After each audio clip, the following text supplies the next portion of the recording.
Bonjour à tous. Nous l'avons vu, l'augmentation de la concentration des gaz à effet de serre augmente la température des océans. What?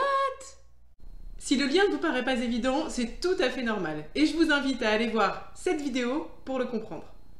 Que la température des océans augmente, cela peut paraître anodin, mais je vais vous présenter 3 conséquences qui ont un impact direct sur les humains. Et je suis sûre que vous n'aurez pas deviné les 3. Bienvenue dans Café Climat, la série pour comprendre un aspect du changement climatique, le temps d'un café.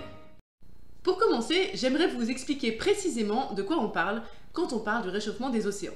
Tout d'abord, il faut savoir que les océans absorbent 93% de l'énergie en excès sur Terre. Pourquoi cela? Parce que les océans couvrent 71% de la surface de la Terre, qu'ils ont une profondeur moyenne de 4000 mètres environ, et enfin que la densité de l'eau est supérieure à celle de l'air. C'est pour cela que les océans ont une capacité calorifique beaucoup plus grande que celle de l'atmosphère terrestre, qui, elle, n'absorbe que 1% de l'énergie en excès sur Terre. Une autre chose intéressante à savoir, c'est que les océans ne se réchauffent que de l'ordre d'1 dixième de degré en surface. Alors, 1 dixième de degré, ça peut paraître anodin. À peine de quoi rendre nos baignades un peu plus agréables en Belgique. Cependant, cette augmentation de température en surface, ainsi que celle en profondeur qui est plus importante, a des conséquences importantes pour l'homme. L'augmentation de la température des océans a tout d'abord un impact direct sur l'habitat naturel des poissons. C'est le cas notamment du récif corallien que le réchauffement détruit à un rythme record. Le réchauffement a également un impact sur la dissolution de l'oxygène dans l'eau. En effet, l'eau plus chaude dissout moins bien l'oxygène.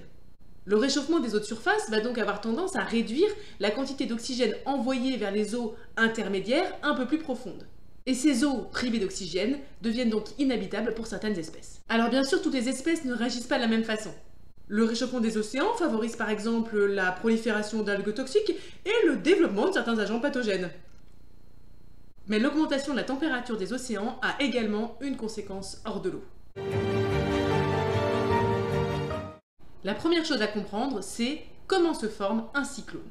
Les cyclones se forment toujours au-dessus des océans, à un endroit où la mer est chaude, trop chaude, au moins 26 degrés sur 60 mètres de profondeur. Il y a 2 sources de chaleur, le soleil et la mer. L'air se réchauffe vite et s'élève très rapidement. Les masses d'air se déplacent donc très vite. Les vents sont de plus en plus violents. En plus, ces masses d'air sont gorgées d'humidité. En effet, la mer est chaude, l'eau s'évapore beaucoup plus que d'ordinaire. C'est donc la température des océans qui crée les cyclones et qui augmente la vitesse de mouvement des masses d'air. Un réchauffement des océans devrait donc donner plus de cyclones, même si honnêtement cela n'a pas été vérifié par les chiffres. Et donner des cyclones d'une violence plus importante, et ça malheureusement on a eu quelques exemples récents sur le sujet. Et voici maintenant la dernière conséquence à laquelle on ne pense pas souvent. Le volume d'eau océanique se dilate du fait de la température.